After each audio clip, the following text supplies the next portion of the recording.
Now let me start the screen share and आपको 2 minute के अंदर मेरी यहाँ पे स्क्रीन दिख जाएगी. So just wait a minute.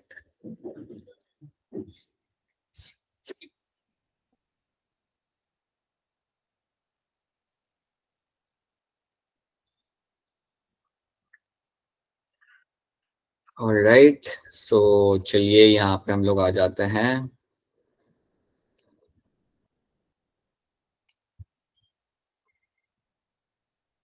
ठीक है, तो ये सब देखा था हमने पिछले क्लास के अंदर. इसको थोड़ा सा रिवाइज करके हम लोग आगे बढ़ते हैं. तो इंटरमीडिएट फिलामेंट की जब हमने बात की थी तो 8 से लेकर 10 नैनोमीटर तक का इसका होता है डायमीटर, राइट. बहुत सारे टाइप के प्रोटीन आपके यहाँ पे मिल जाएंगे इन्वॉल्व होते हुए. ठीक है, ये सेल शेप को मेंटेन करता है. न्यूक्लियर मैट्रिक्स, न्यूक्लियस के अंदर जो आपका जो मैट्रिक्स होता है जिसे हम न्यूक्लियोप्लाज्म भी कह सकते हैं, उसके अंदर आपको इंटरमीडिएट फिलामेंट देखने के लिए मिल जाएगा, राइट. न्यूक्लियर लेमिला आपका बना होता है इंटरमीडिएट फिलामेंट से न्यूक्लियर मेम्ब्रेन पे जो सपोर्ट प्रोवाइड करता है. ये जो व्हाइट व्हाइट मैंने यहाँ पे क्रॉस वाले जो प्रोटीन बनाए हैं, हाँ जी, they are my nuclear lamina, और ये मेरे न्यूक्लियर मेम्ब्रेन को सपोर्ट प्रोवाइड करते हैं. तो यहाँ पे भी आपका इंटरमीडिएट फिलामेंट हम लोग यहाँ पे यूज कर लेते हैं. So these are the locations जहां पर आप अपने इंटरमीडिएट फिलामेंट को आप यूज करते हुए आप देख लोगे. तो ये हमने देखा था, that is something we have seen. हमने माइक्रोफिलामेंट की बात की थी. हमने बात किया था कि जब आपका सेल डिवीजन हो रहा होता है तब ये जो फरो फॉर्मेशन होता है ये करने के लिए आपका माइक्रोफिलामेंट आपका एक बड़ा ही इंपॉर्टेंट रोल प्ले करेगा. आपके सेल के शेप को चेंज करने के लिए ये हेल्प करता है. और सेल की मोटिलिटी, अगर सेल ऐसा सेल है जो मूव करता है एक पॉइंट से दूसरे पॉइंट की तरफ, तो वो करने के लिए भी माइक्रोफिलामेंट आपकी यहाँ पे मदद कर सकता है. So that is something we have seen in सब दोनों के बीच में. This is something we have observe. याद रखना, एक्टिन मिलता है आपको माइक्रोफिलामेंट के अंदर. ठीक है, इवन आपके मसल के अंदर आपको एक्टिन मिलेगा जो आपका कॉन्ट्रैक्शन करने में आपकी मदद करेगा. मस्कुलर कॉन्ट्रैक्शन के दौरान ये आपकी बड़ी ही मदद कर देता है. So these are the things we have seen about the these two filaments. अब हम बात करते हैं हमारे यहाँ पे माइक्रोट्यूब्यूल के बारे में. So let's talk about my microtubule. तो जल्दी माइक्रोट्यूब्यूल को हम यहाँ पे सीखते हैं, खत्म करते हैं और आगे बढ़ते हैं. So let's discuss something in terms of my microtubules.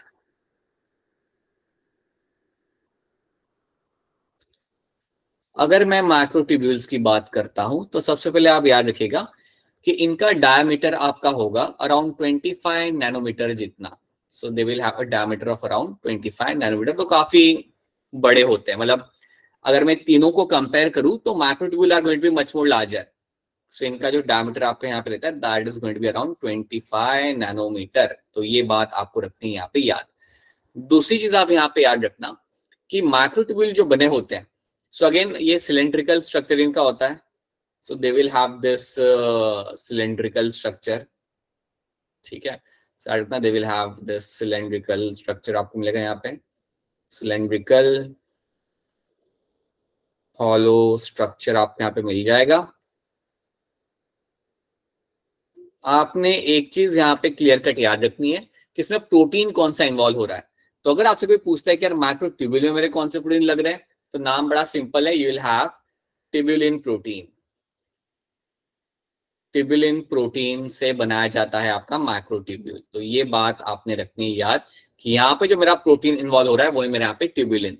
So tubulin protein को जोड़ के आप अपना माइक्रोट्यूब्यूल आप यहाँ पे बनाते हो. तो ये चीज आपको इतनी ही इसके अंदर आपको याद रखनी है कि यार इसका डायमीटर कितना होता है, अराउंड 25 नैनोमीटर जितना. कौन सा प्रोटीन इन्वॉल्व है, ट्यूब्यूलिन प्रोटीन इन्वॉल्व है. और इसका शेप जनरली आपका होगा यहाँ पे सिलेंड्रिकल एंड हॉलो स्ट्रक्चर आपको यहाँ पे देखने के लिए आपको यहाँ पे मिल जाएगा. अब आप इसके रोल को देखेंगे, क्या ये मेरा माइक्रोट्यूब्यूल करता क्या है. So what this microtubule is generally known for. So microtubule is generally known for, like इसके मैं कुछ आपको एग्जांपल लेता हूं. आपको माइक्रोट्यूब्यूल मिल सकता है, you can find them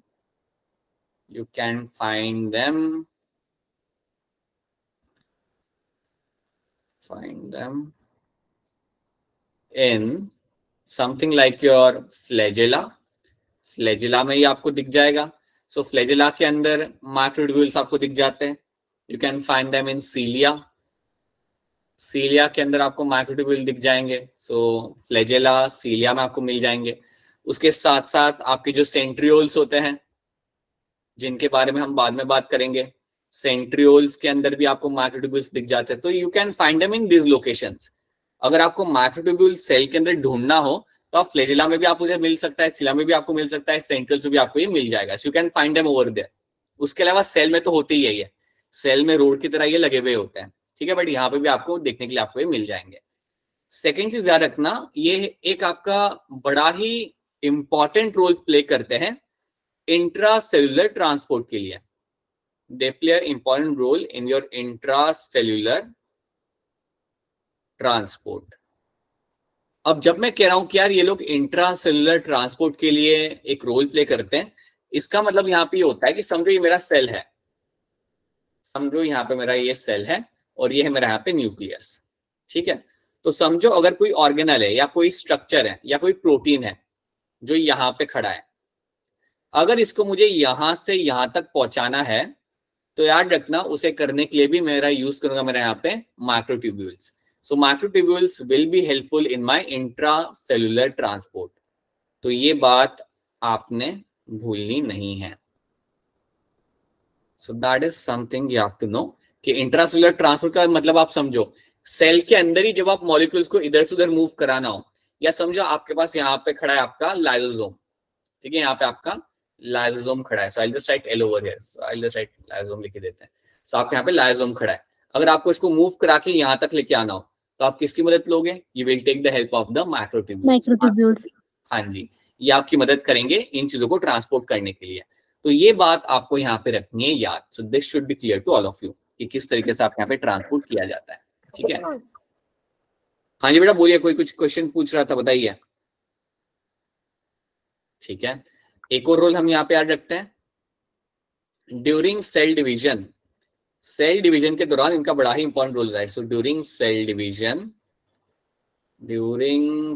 division आपके जो स्पिंडल फाइबर बनाए जाते हैं, ड्यूरिंग सेल डिवीजन आपके बनाए जाएंगे स्पिंडल फाइबर, वो आपके माइक्रोट्यूब्यूल से ही बनते हैं। So spindle fibers are been formed, spindle fibers are formed, और ये आपके बने होते हैं माइक्रोट्यूब्यूल से।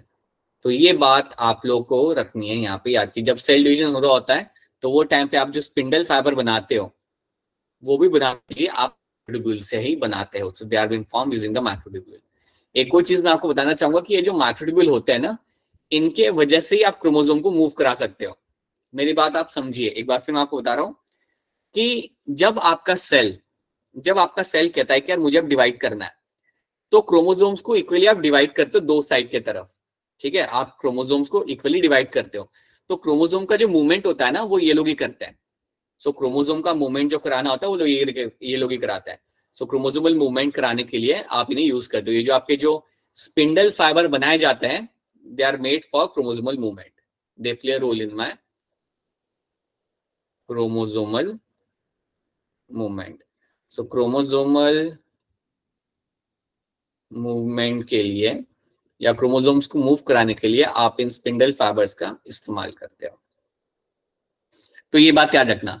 और ये होता है आपका सेल डिवीजन के दौरान, ऐसा नहीं कि हमेशा आप उन्हें मूव करा रहे हो, ऐसा नहीं कि जब आपका सेल डिवाइड नहीं करा तब भी आप क्रोमोसोम को इधर उधर करा रहे हो, वैसा नहीं होता। Only during cell division this will happen.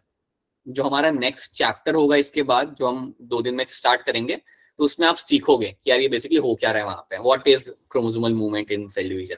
तो इतनी बात आप याद रखना कि सेल डिवीजन के दौरान आप इनका यूज करते हो by forming the spindle fibre, और वो फिर क्रोमोसोम को मूव कराते हैं। फिर याद रखना कि आपको माइक्रोट्यूब्यूल्स मिल सकते हैं फ्लैजेला में, सीलिया में एंड सेंट्रियोल्स में। उसके साथ साथ you will find them playing a role in my intracellular transport. Intracellular transport के अंदर भी इनका एक बड़ा ही महत्वपूर्ण रोल होता है। So this is what you have to know. इतनी चीज याद रखिएगा in terms of my microtubules, ठीक है। तो क्या यहां तक आपको चीजें समझ आ रही है? Are this things clear to all of you? Yes sir. ठीक है, तो इतनी बातें आपने याद रखनी है जब भी आपके सामने कोई माइक्रोट्यूब्यूल नाम जिक्र करेगा। सो याद रखना, जब भी आप बात करते हो आपके साइटोस्केलेटन के बारे में, आपको 3 चीजें याद रखनी है, and those 3 things are my microtubules, intermediate filament and microfilament. इन तीनों को याद रखना, एंड याद रखना कि किससे बने हुए हैं। अगर आपको इतना भी याद रहता है then majority of the questions आप संभाल लोगे। और हाँ, फंक्शन भी याद रखना, ताकि अगर कभी कोई घुमा के क्वेश्चन पूछ ले तो भी आप उसे डील कर पाओ अच्छे तरीके से, ठीक है। So these are the things we have done over here. अब हम करेंगे हमारा नया organelle, and the new organelle is my nucleus. अभी हम बात करते हैं हमारे यहाँ पे न्यूक्लियस की। So let's talk about my nucleus, जो हमारा बड़ा ही बचपन में न्यूक्लियस जब आप पढ़ते थे तो होता है, इसको बोला जाता है ब्रेन ऑफ द सेल। काफी लोग इसे बोला करते थे, या शायद आपके टाइम पे नहीं बोलते थे, हमारे टाइम में बोला करते थे। It is called as a brain of a cell. So let's see what this brain of the cell is going to be doing over here. So आपको मिलेगा यहाँ पे आपका न्यूक्लियस। अब न्यूक्लियस में आपको याद क्या रखना है, nucleus will have a nuclear membrane. So nucleus will be having the nuclear membrane, it will have the nuclear membrane. अगर आप न्यूक्लियस की मेम्ब्रेन अगर आप देखते हो, so it will be a double membrane structure. So nuclear membrane is going to be a double membrane. So you will have a double membrane आपको यहाँ पे मिलेगी। सो दो मेम्ब्रेन की कवरिंग आपको मिलती है न्यूक्लियस के आसपास। तो अगर मैं इसको मैग्नीफाई करूं, अगर इस मेम्ब्रेन को मैं मैग्नीफाई करता हूं, तो आपको ऐसे लाइक दो लेयर्स आपको मिलती है। You have this two layers, ठीक है। अब जब इन दो लेयर्स को मैं ऑब्जर्व करता हूं, सो सिंपली मैं कह सकता हूं this the outer layer, this is my outer layer and this is my inner layer. Obviously ये होगा मेरा यहाँ पे on the inner layer.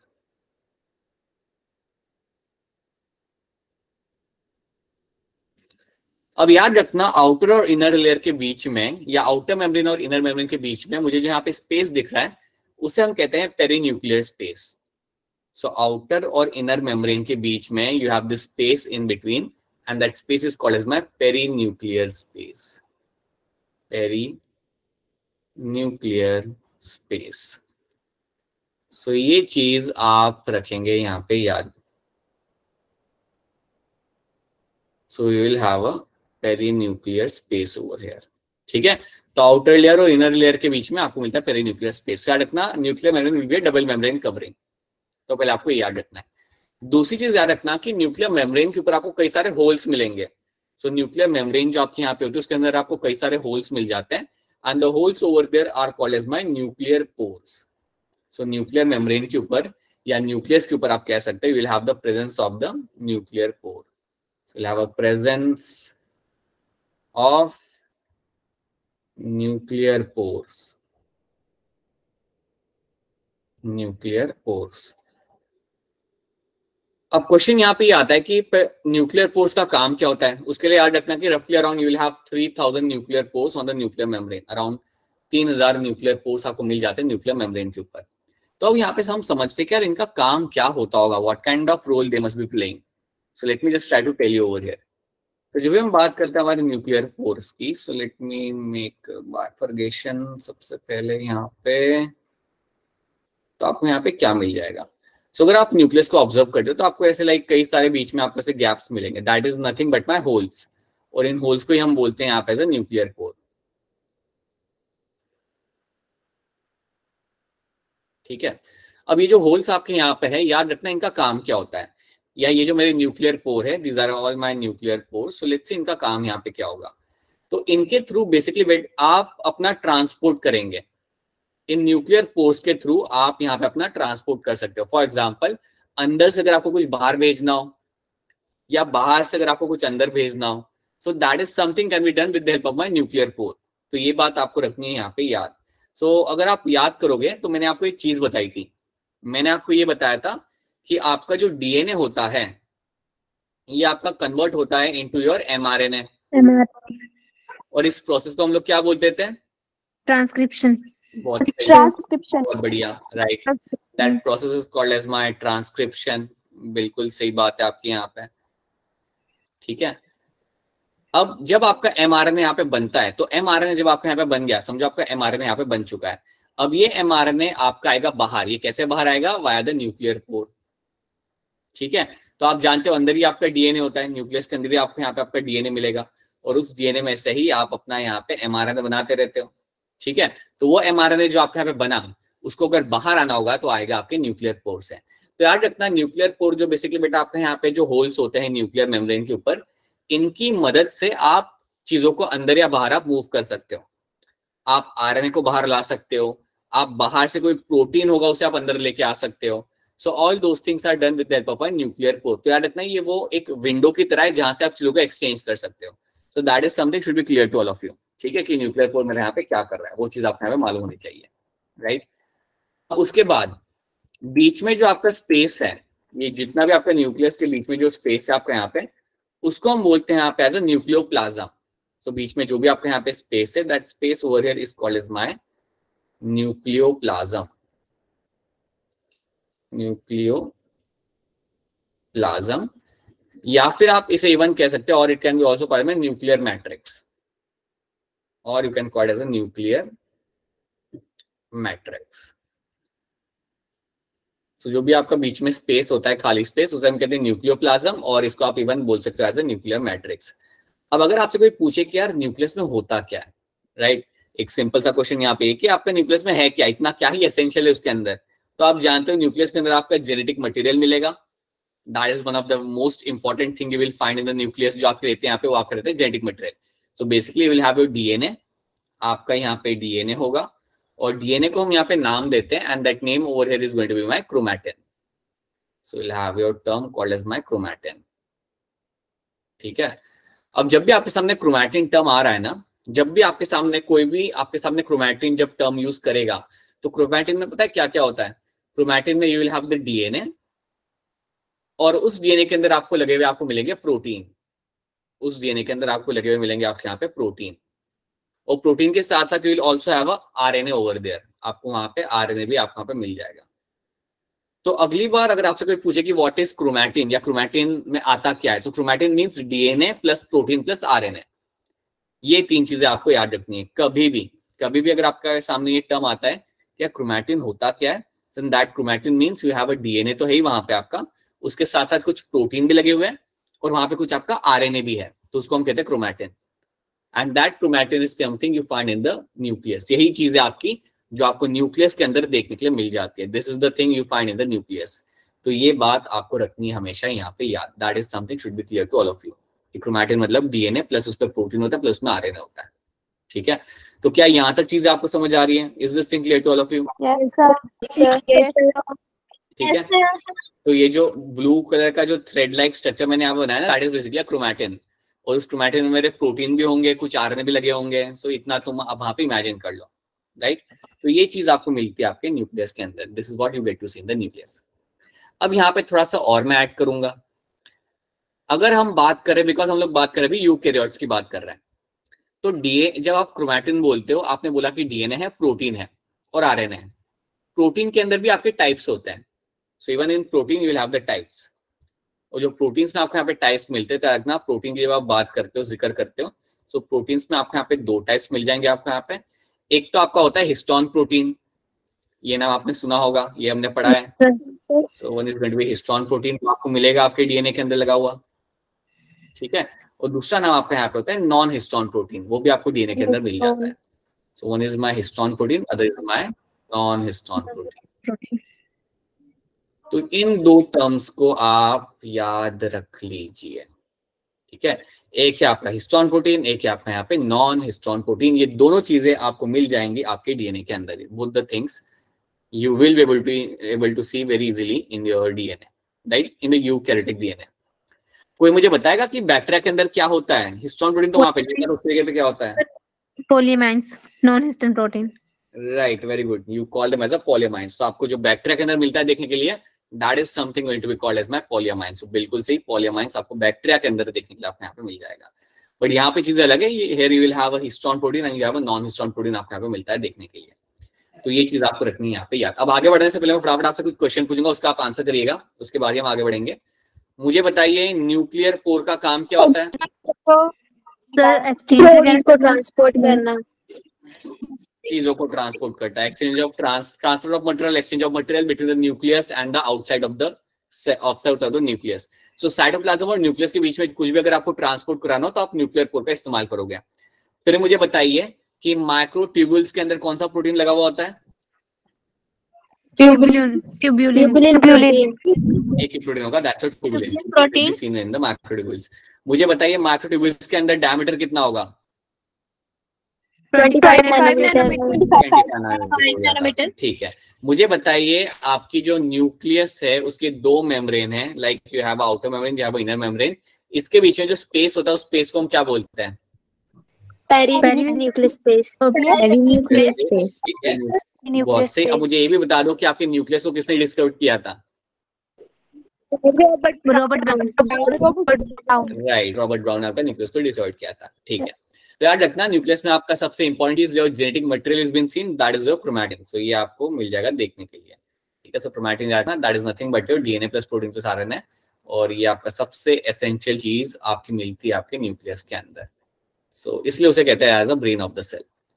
Alright, इसके बाद एक और चीज आपको मिलेगी न्यूक्लियस के अंदर जो काफी ऐसे बड़ी सी होगी। You will find a large round structure, large irregular round structure आपको ऐसे मिल जाएंगे।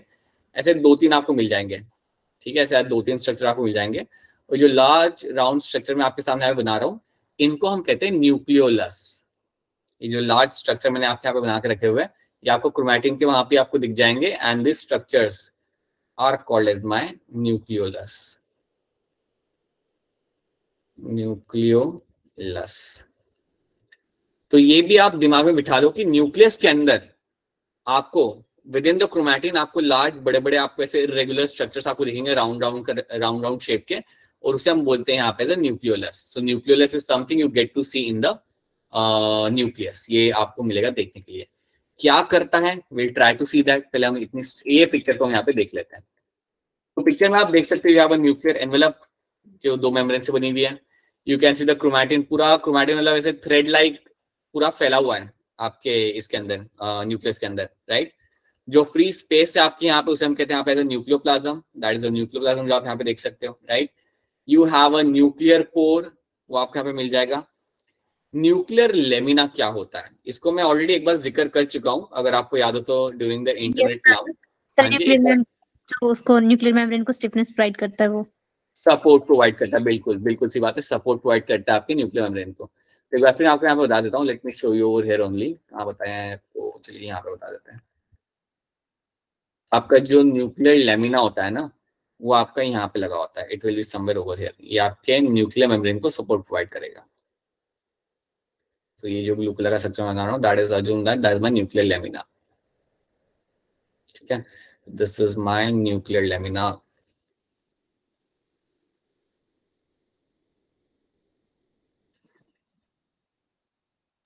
और ये आपका प्रोवाइड करता है, that supports the nuclear membrane. याद रखना इसका काम होता है टू सपोर्ट न्यूक्लियर मेम्ब्रेन। तो ये बात आप ध्यान रखिए। ठीक है, चलिए, so that is something we have seen. अब यहाँ पे हम देख लेते हैं, हमारा न्यूक्लियोलस भी बना के रखा हुआ है इन लोगों ने, बड़ा सा न्यूक्लियोलस भी बना के रखा हुआ है। तो जब भी आपके सामने न्यूक्लियोलस टर्म आएगा, आपको एक चीज याद रखनी कि ये मेरी वो जगह है, या ये मेरा वो लोकेशन, ये मेरी वो साइट है जहां पे बनती है 2 चीजें, जहां पे बनाई जाती है मेरी 2 चीजें। एक तो यहाँ पे बनेगा मेरा यहाँ पे RRNA, the one thing which is been formed in nucleolus, वो लोकेशन होता है जहां पे मेरा RRNA बनता है। और यहाँ पे मेरा बनता है something known as my ribosomes. तो यहाँ पे मेरे राइबोसोम्स के कंपोनेंट बनते हैं। सो राइबोसोम्स के जो कंपोनेंट होते हैं वो भी आपके यहाँ पे बनते हैं। तो अगर आपसे कोई पूछे कि यार न्यूक्लियोलस करता क्या है, तो आपको 2 चीजें बतानी है। It forms the RRNA and second thing is going to be my ribosomes. तो ये 2 चीजें आपको मिलती है न्यूक्लियोलस के अंदर, और ये इनके 2 फंक्शन होते हैं। So nucleolus is basically will have 2 roles, ribosome बनाना और RRNA बनाना। सो अगर आपसे कोई पूछता है कि who is the factory of ribosomes, तो आपने बोलना है न्यूक्लियोलस। ये मेरा वो स्ट्रक्चर है जहां पे मेरे राइबोसोम्स बनाए जाते हैं। अगर आपसे कोई पूछता है कि यार मेरे न्यूक्लियस के अंदर कितने न्यूक्लियोलस मुझे मिल सकते हैं, देन आप बोलोगे 1 से 4। लगभग मुझे I will get to see 1 to 4 nucleolus is seen in my nucleus के अंदर। इतने रहते हैं, बहुत ज्यादा भी आपको नहीं मिलते, 1 से 4 आपको मिलेंगे। और ये आपके RRNA और राइबोसोम्स आके बनाते रहते हैं। दैट्स देयर रोल, ये ही इनका यहाँ पे काम होता है। क्या ये बात आपको यहाँ पे समझ आ रही है? Is this thing clear to all of you? Is this thing are you able to think? Yes, sir. तो प्लीज न्यूक्लियोलस का रोल आपने भूलना नहीं है, ये रोल कई बार एग्जाम में आ जाता है, तो इसको आप भूलना मत कभी भी, राइट। तो चलिए हम थोड़ा बहुत पढ़ लेते हैं यहाँ पे क्या लिखा हुआ है। So nucleus as a cell organelle was first just Robert brown ने इसे डिस्कवर किया था 1831 के अंदर। ठीक है, नॉर्मली आपके हर एक सेल के अंदर न्यूक्लियस होता है, बट कुछ सेल होते हैं जिनमें न्यूक्लियस आपको नहीं मिलेगा। जैसे आपका सीफ ट्यूब एलिमेंट के अंदर आपको न्यूक्लियस नहीं मिलता, राइट। इरेथ्रोसाइट्स के अंदर आपको न्यूक्लियस नहीं मिलता, मतलब आरबीसी जो आपके होते हैं मैमल्स के अंदर, उनके अंदर आपको न्यूक्लियस नहीं मिलेगा, याद रखना। सो ये कुछ सेल्स होते हैं जिनके अंदर आपको न्यूक्लियस नहीं मिलता, बट जनरली आपको न्यूक्लियस देखने के लिए आपको मिल जाता है, राइट। अगर मैं बात करूं मेरे वेसल्स की, तो क्या वेसल्स से मुझे न्यूक्लियस मिलता है क्या? Yes sir. वेसल्स याद करो, वेसल्स का काम क्या होता था, ये बताओ मुझे, वेसल्स का काम क्या होता था?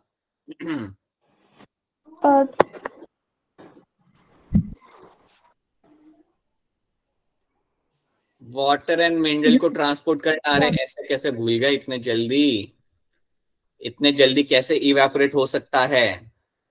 वेसल्स याद करिए, एंजियोस्पर्म्स के अंदर मिलते हैं आपको, एंजियोस्पर्म्स के अंदर मिलेंगे, they are the main conducting tissues जिनके थ्रू आप पानी और मिनरल्स को जमीन से लेके ऊपर तक आप पहुंचाओगे, ठीक है। तो इसके अंदर they are also my dead cells, basically they are my dead cells and they don't have anything, they don't have nucleus, they don't have cytoplasm, ठीक है। So that is also one thing, ये सब याद रखना। जैसे vessels किया था हमने, फिर याद है हमने ट्राइकेट्स भी पढ़ा था। Yes sir, tracheids and vessels. Yes, sir. Tracheids कहाँ मिलते हैं? Gymnosperms and Traidophytes. Very good, gymnosperms and pteridophyta, इन दोनों के अंदर बहुत बढ़िया, इन दोनों के अंदर मेरे ट्राइकेट्स। हाँ जी, राइट, ठीक है, चलिए आगे बढ़ते हैं। तो ये हमने देख लिया, यहाँ पे पढ़ लिया। तो यहाँ पे एक पिक्चर है जो बता रही है आपको कि कैसे अंदर चीजें बाहर आती है, बाहर से चीजें अंदर जा रही है, राइट। अगर आप देखोगे ना यहाँ पे इस पिक्चर को थोड़ा ध्यान से आराम से बैठ के, तो देखोगे यहाँ पे आपका न्यूक्लियस है, और ये आपको बना के दे रहा है आपका, like it is making your RNA, ये आपको बना के दे रहे हैं यहाँ पे, राइट। ये वन आपको राइबोसोमल यूनिट आपको बना के दे रहा है, it is also making the ribosomal unit आपको बना के देगा यहाँ पे वो, ठीक है। So that is something they do, they make the RNA, they make the ribosomal unit आपको बना के देंगे। बाहर से चीजें अंदर आ रही है, अंदर से चीजें बाहर जा रही है, सो all those things keep on happening. Nucleus काफी आपका बिजी रहता है हमेशा, ऑल द टाइम, ठीक है। और याद करिए, मैंने आपको बताया था राइबोसोम बनाने के लिए आपको मैग्नीशियम आयन की जरूरत पड़ती है, यस सर।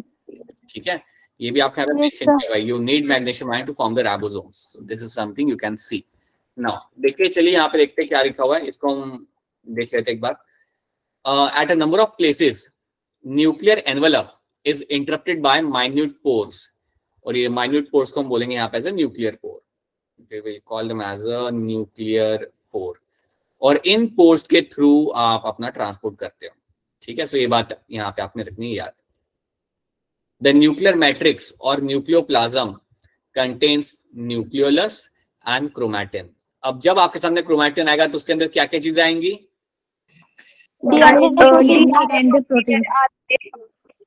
डीएनए मुझे सुनाई दे गया, मुझे RNA सुनाई दे गया, और उसके अलावा ठीक है, प्रोटीन्स। प्रोटीन्स मेरे कौन से दो टाइप के मुझे यहाँ पे मिल जाएंगे? Histone and non histone. Protein and non-histamine protein. बहुत बढ़िया, histone and your non histone, ये दो टाइप के प्रोटीन आप यहाँ पे मिल जाने हैं। These are the- क्रोमैटिन में, हाँ जी बेटा, बोलिए बोलिए, क्या पूछ रहे हैं आप, बताइए। क्रोमैटिन में RNA होगा या फिर RNA? ना, सिर्फ सॉरी, इसमें से RNA लेंगे हम लोग, RNA, ठीक है। अब इसे हम लिखेंगे यहाँ पे RNA सिर्फ, right. So this is what you get to see in the chromatin.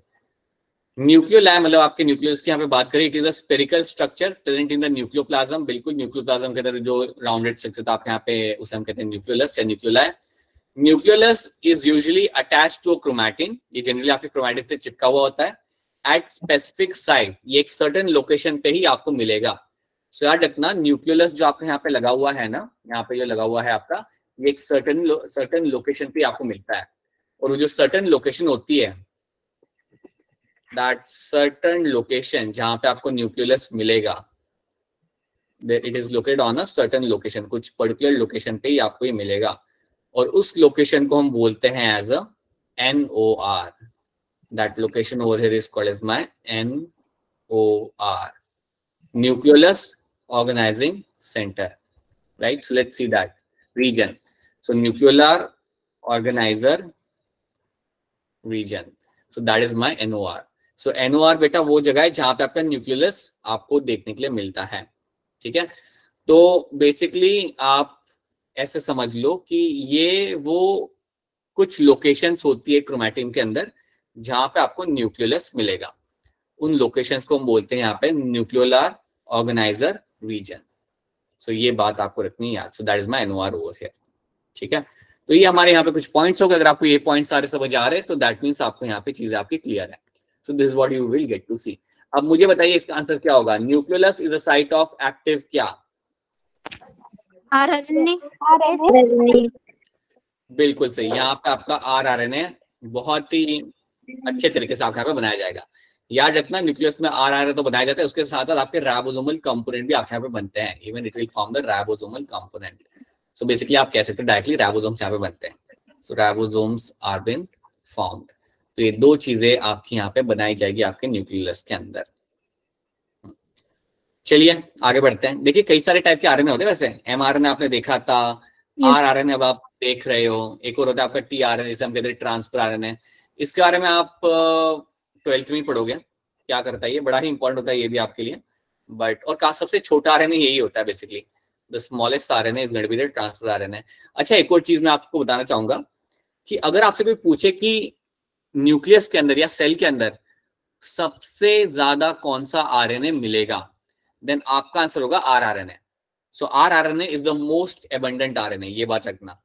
RRNA जो आपका होता है it is the most abundant RNA, is the most abundant RNA. मतलब सबसे ज्यादा आपको अगर कोई आरएनए मिलेगा सेल के अंदर तो आरआरएनए होता है। ये बनता ही रहता है, बनता ही रहता है, बनता ही रहता है हमेशा, इसकी हमेशा रिक्वायरमेंट रहती है आपको। That is something with the rRNA. तो ये बात भी याद रखना। चलिए आगे बढ़ते हैं। सो यहाँ पे आपका न्यूक्लियस होता है खत्म। So over here the nucleus is completed and now we can start with the chromosome. अब हमारी जर्नी हमारी स्टोरी हम स्टार्ट कर सकते हैं हमारे क्रोमोसोम्स के साथ। ठीक है, अब जब भी हम बात करते हैं हमारे क्रोमोसोम्स के बारे में तो इसको मैं सिंपल तरीके से आपको बताता हूँ। बेसिकली क्रोमोसोम बनता कब है, राइट? ये जो स्ट्रक्चर आप यहाँ पे देख रहे हो ये आपको हमेशा न्यूक्लियस के अंदर नहीं मिलेगा। बेसिकली क्रोमोसोम तब बन रहे होते हैं जब आपका सेल डिवीजन आपका हो रहा होता है। So they are formed during the cell division. So basically chromosome है क्या, अगर मैं आपको बताता हूँ, it is a condense form of, it is a condense form of chromatin. ये क्रोमैटिन का एक कंडेंस फॉर्म है। अब मैं आपको इसको किस तरीके से आपके यहाँ पे समझाऊं कि क्रोमैटिन का कंडेंस फॉर्म बेसिकली आपके यहाँ पे क्या होता है। Just give me a minute, let me use something to show you something. Alright, so for example जैसे मेरे पास यहाँ पे एक डेटा केबल है, इसको मैं अनबाइंड करता हूँ। सज्यूम करिए कि मेरे पास ये डेटा केबल है। So this data cable is my like chromatin. ठीक है, मेरा पूरा सा लंबा सा थ्रेड है, दैट्स माय क्रोमैटिन। ठीक है, किसी का क्वेश्चन है क्या? Just wait a minute.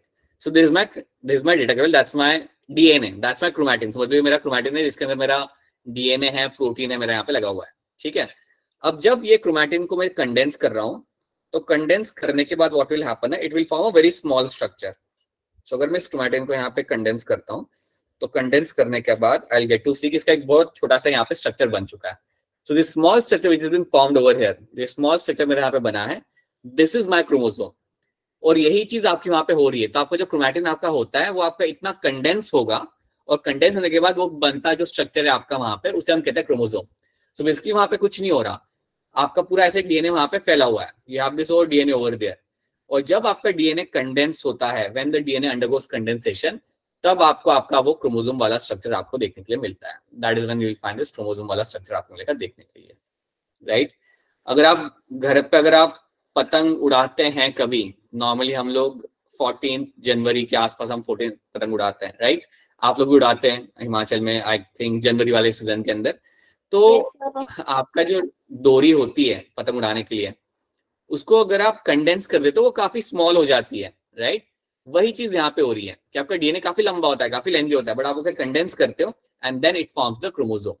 तो ये चीज आपको याद रखना है, that chromosome is nothing but a condense form of my chromatin. Chromatin को आप कंडेंस करोगे तो आपका क्रोमोसोम बन जाएगा। तो ये बात आपको यहाँ पे रखनी है याद। अब मैं आपसे कुछ बेसिक चीजें जानना चाहूंगा कि क्रोमोसोम का नंबर कितना होता है आपके सेल के अंदर? 23 pairs. Right, so you will have, याद रखिएगा सब लोग, 23 pairs of chromosome you have inside your cell. You have 23 pair of chromosomes. याद रखना, that is what you will get to see in the human beings, ये हमारी बात कर रहे हैं हम लोग यहाँ पे।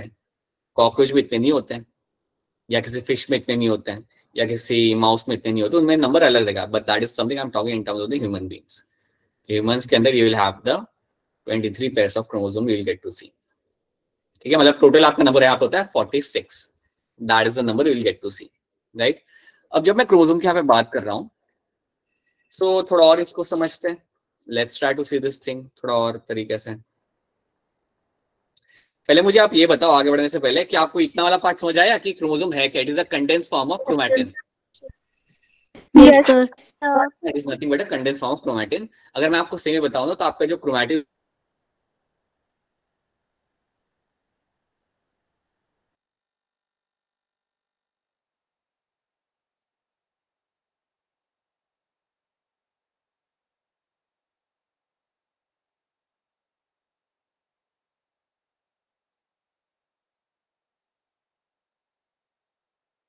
सर आवाज नहीं आ रही। सर आवाज नहीं आ रही।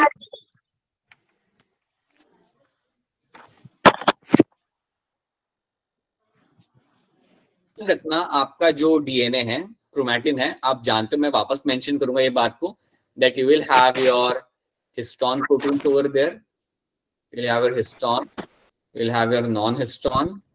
ये प्रोटीन्स आपको वहां पे मिलेंगे हमेशा देखने के लिए। So you will have a histone and non histone proteins. Sir आपने जब भी बोला वो रिपीट कर दो, आपकी आवाज नहीं आ रही थी। हाँ मैं कर रहा हूँ।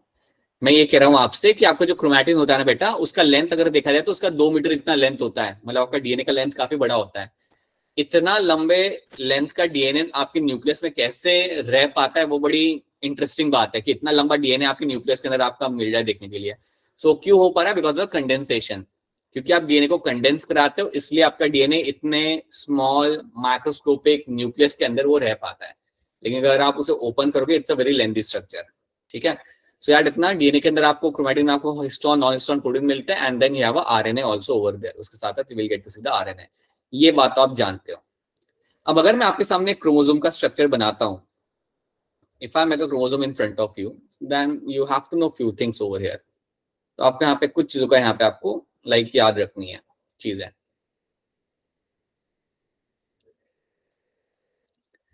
सो when you see a chromosome like this, याद रखना इसके जो दोनों आर्म है ना, ये जो 2 आर्म है आपके क्रोमोसोम के अंदर, they are called as my chromatid. इनको हम बोलते हैं यहाँ पे as a chromatid. So these 2 structure over here, ये जो स्ट्रक्चर है मेरा यहाँ पे, this one and this one, इनको हम बोलते हैं यहाँ पे एज अ क्रोमैटिड। सो याद रखना एक सिंगल क्रोमोसोम के अंदर आपको यहाँ पे 2 क्रोमैटिड आपको यहाँ पे दिख रहे हैं। So in single chromosome we will get to see over here 2 chromatid आपको यहाँ पे दिख रहे हैं। अब एक और चीज आप याद रखना क्लियरली कि आपके सबसे बेस्ट टाइम, अगर आपसे कोई पूछे कि सबसे बढ़िया टाइम क्या है क्रोमोसोम को स्टडी करने का, तो आप बोलेंगे मेटाफेज। आपके सेल डिवीजन के टाइम पे metaphase is the best time to study the chromosome. So during cell division आपका एक फेज होता है जिसे हम कहते हैं मेटाफेज। शायद आपने स्कूल में पढ़ा भी होगा ये। सो जो मेटाफेज आपका होता है, ये आपका सबसे बेस्ट टाइम होता है सेल को ऑब्जर्व, क्रोमोसोम को स्टडी करने के लिए। It is the best time to observe the chromosome, क्योंकि ये टाइम पे आपके सारे क्रोमोसोम सेंटर में आ जाते हैं और काफी क्लियरली आप उन्हें देख सकते हो।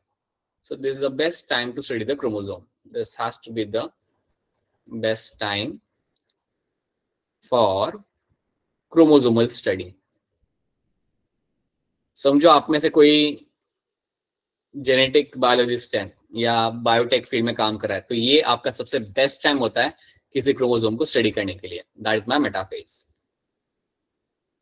ठीक है, तो याद रखना the chromosome will have 2 chromatids, और सेंटर में आपको यहाँ पे जो दिख रहा है, इसको हम बोलते हैं यहाँ पे एज अ सेंट्रोमियर।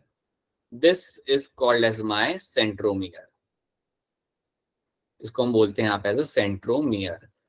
सेंट्रोमियर को इवन कहा जाता है as a primary constriction. Centromere को इवन कहा जाता है यहाँ पे एज अ प्राइमरी कंस्ट्रिक्शन। तो अगर आपसे पूछे कि प्राइमरी कंस्ट्रिक्शन क्या होता है, देन आपने कुछ नहीं बोलना, आपने इतना बोलना दैट इज माय सेंट्रोमियर।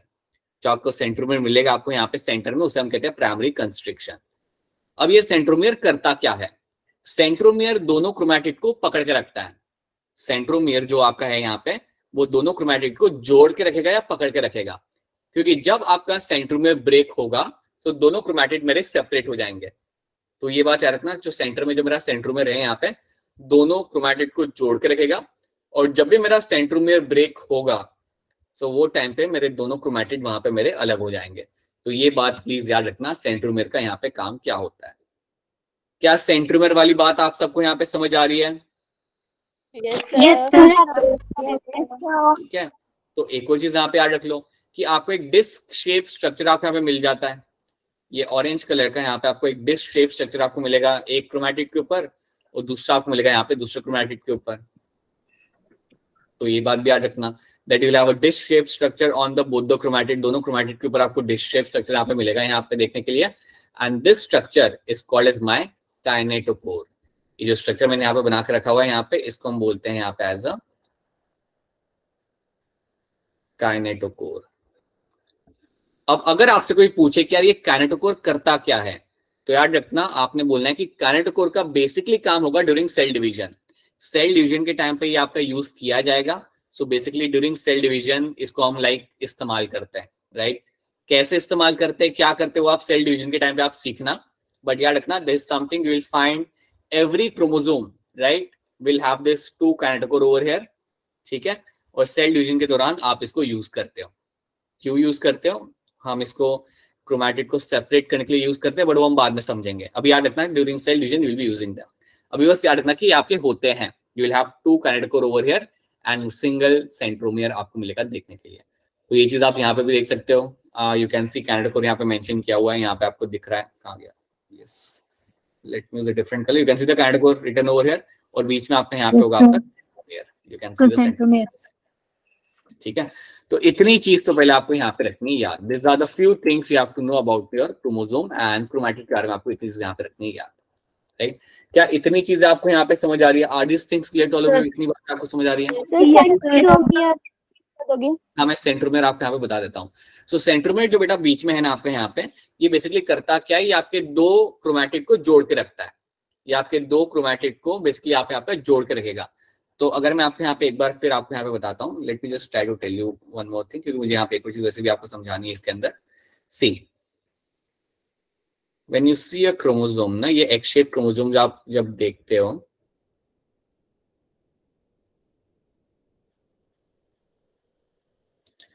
तो बीच में आपका जो सेंट्रोमियर होता है, सो बीच में you will have the centromere. इसका काम होता है ये जो दो क्रोमैटिड है मेरे, एक क्रोमैटिड एक यहाँ पे एक यहाँ पे है, इन दोनों को जोड़ के रखने का काम होता है मेरे सेंट्रोमियर का। So that is what it is known for. सो ये होता है मेरे यहाँ पे सेंट्रोमियर, और इसको हम इवन बोलते हैं एज अ प्राइमरी कंस्ट्रिक्शन। सो ये बात याद रखना, ये एक बार क्वेश्चन आ चुका है। So it is also called as my primary constriction. And इसका रोल याद रखना, रोल इसका ये होता है दोनों सेंट्रोमियर को, सॉरी दोनों क्रोमैटिड को जोड़ के रखना। इसके अलावा एक और बार याद रखना कि आपको क्रोमोसोम के अंदर, हमेशा नहीं, कभी कभी आपको क्रोमोसोम के अंदर आपको एक और कंस्ट्रिक्शन मिल सकता है, वो टिप के ऊपर आपको मिल जाता है। सो you can find one more constriction at the tip, और वो जो कंस्ट्रिक्शन आपको मिलता है टिप के ऊपर, उसको हम बोलते हैं एज अ सेकेंडरी कंस्ट्रिक्शन। सो कई बार हर एक क्रोमोसोम पे नहीं, कुछ क्रोमोसोम के ऊपर आपको मिलेगा देखने के लिए आपको यहाँ पे secondary constriction. So this over here at the tip of the chromosome you will get to see sometimes कुछ क्रोमोसोम के ऊपर you will have secondary constriction.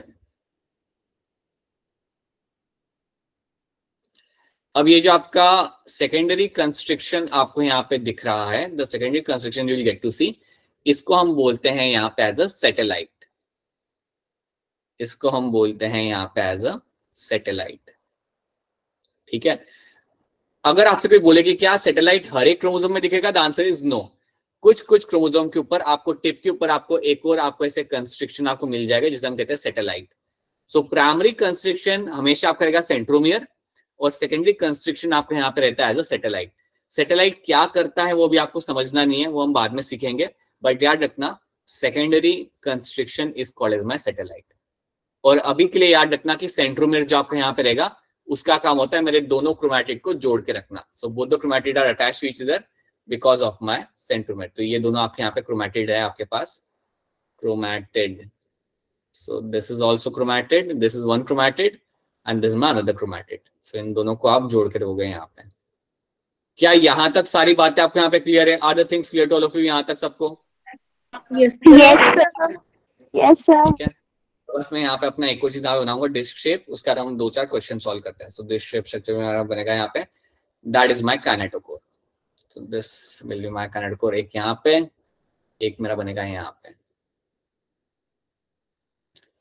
So this is something which is my kinetochore, right. चलिए अब 2-3 question हम लोग यहाँ पे solve करते हैं। ये सब तो हम बाद में पढ़ते रहेंगे। Let's solve few questions over here. ये भी हम बाद में देखते हैं, will have a look at them later on. First of all इसका आप हैंड रेज करेंगे, लेकिन क्वेश्चन को आंसर करने के लिए आपने करना है यहाँ पे हैंड रेज। क्वेश्चन बिल्कुल सॉल्व किया जा सकता है, आपको स्टेटमेंट ध्यान से पढ़ना है, आप इसका आंसर आप बता दोगे। It is a very a kind of question जहाँ पे आप थोड़ा सा याद करिए जो हमने पढ़ा था और आप यहाँ पे आंसर कर सकते हो, right. Which of the following statement regarding mitochondria is going to be incorrect? इनमें से कौन सी स्टेटमेंट मेरी जो यहाँ पे होगी वो मेरी यहाँ पे होगी इनकरेक्ट। तो आपने हैंड रेज करना है इसका आंसर बताने के लिए मुझे यहाँ पे। सो प्रिया एंड मोनिका ने फिलहाल हैंड रेज किया है, उनको यहाँ पे आंसर मिल चुका है। बाकी लोग भी देखिए ध्यान से स्टेटमेंट को and try to answer this, try to raise your hand, see आप कर पाएंगे इसे बिल्कुल। चलिए प्रिया तब तक बताइए क्या लग रहा है आपको, क्या आंसर होगा इसके अंदर? So first, प्रिया कह रही है फर्स्ट यहाँ पे। ओके मोनिका आप बताइए। फिर ऑप्शन नहीं, मोनिका को ऑप्शन नहीं लग रहा है यहाँ पे। ऑलराइट, कृतिका बताइए, कृतिका कौंडल आप बताइए। sir, option B. ओके साक्षी भारद्वाज बताइए बेटा, आप क्या लग रहा है आपको? Sir option C. साक्षी कह रही है ऑप्शन सी। साक्षी आपने ऑप्शन सी क्यों बोला?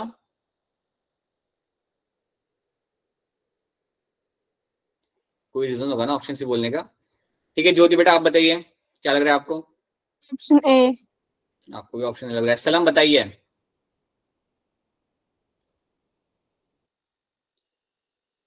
सलम has put her hand down. Kashish बताइए। सर ऑप्शन ए।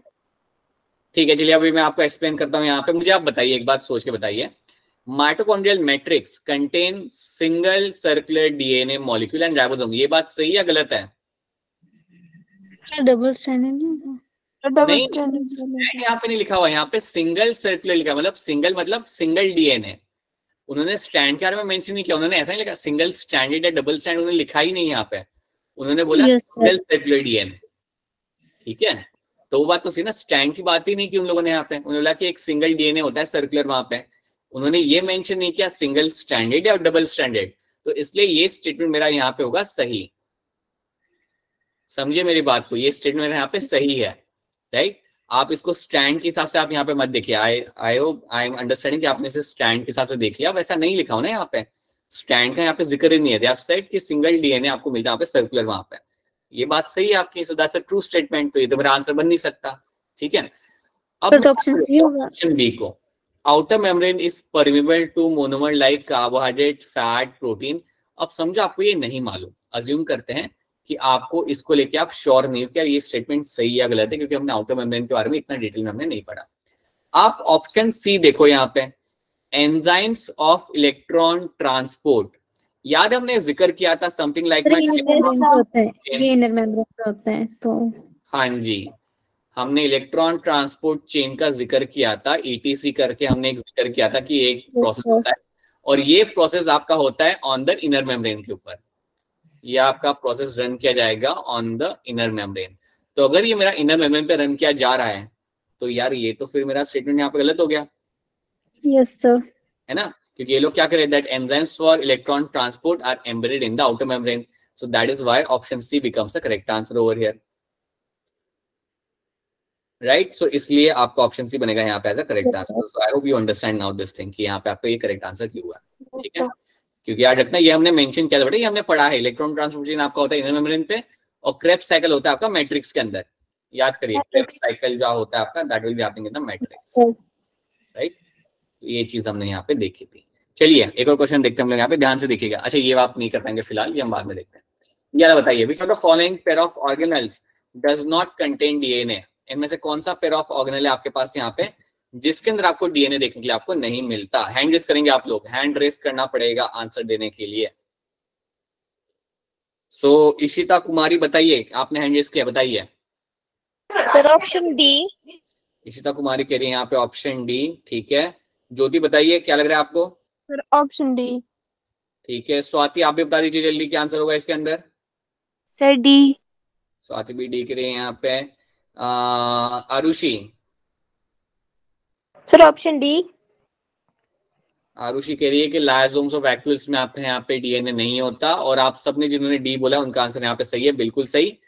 लाइसोसोम और वैक्यूल्स के अंदर आपको देखने के लिए नहीं मिलेगा कभी भी आपके यहाँ पे DNA, you will never have a DNA in them, right. So that is the option D becomes the correct answer. बिल्कुल सही बात है बेटा आपकी, बिल्कुल सही है आपका यहाँ पे answer, right. Okay, which of the following is true for nucleolus? Nucleolus को लेके कौन सी बात यहाँ पे सही है? ध्यान से देखिए सारे statement and then answer this. Raise करना पड़ेगा आपको यहाँ पे अपना hand, you have to raise your hand to answer this.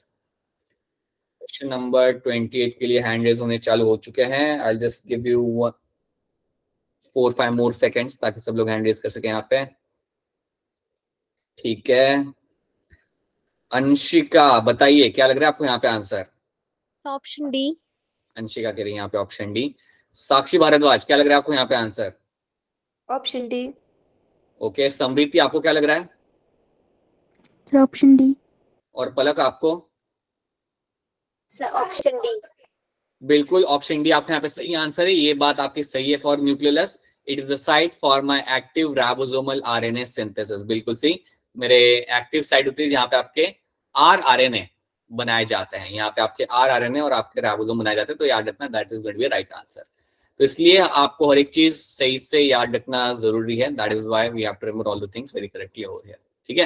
अब हमारा एक और क्वेश्चन हम यहाँ पे करेंगे, बट ये क्वेश्चन हम करेंगे दूसरे तरीके से। Will do this question in a different way, right. अभी हमने यहाँ पे हमारा रन करना है, यहाँ पे हमारा जो हम क्लास के एंड में करते हैं that is going to be your poll. चलिए पोल के थ्रू हमारे यहाँ पे हम क्वेश्चन रन करते हैं, let's try to get answer for on the base of the poll. So चलिए just give me a minute, let me come back over here and let me just start the poll over here. So 2 minute रुकिएगा सब लोग, all of you waiting patiently for the poll. Alright, ठीक है।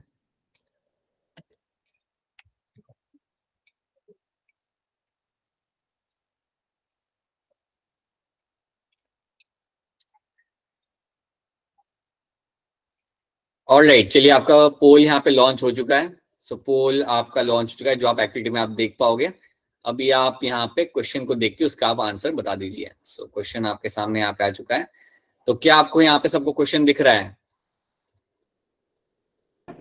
Yes sir. Yes sir. Question को ध्यान से देखिए, take your time, एकदम हड़बड़ी में आंसर मत करना। The Golgi complex participate in, Golgi complex किस चीज में पार्टिसिपेट करता है? 4 ऑप्शन है, आंसर आपको यहाँ पे काफी क्लियरली दिख जाएगा, आपने पोल में आंसर करना है। तो देखिए इन 4 ऑप्शन को ध्यान से and then try to answer the correct answer in the poll. क्या आप सब लोग पोल को एक्सेस कर पा रहे हैं?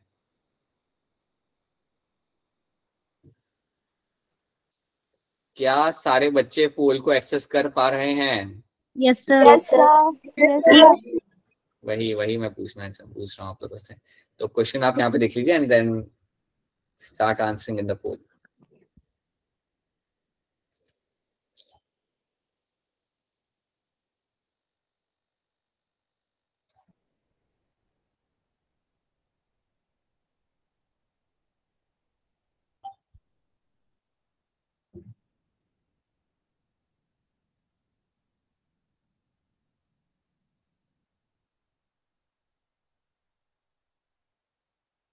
ऑलराइट, ठीक है, आई होप सबने यहाँ पे आंसर कर दिया होगा। So let me just stop the screen share, let me just go back to and end the poll. Alright, काफी यहाँ पे आंसर आ चुके हैं। चलिए हम पोल को एंड कर देते हैं यहाँ पे।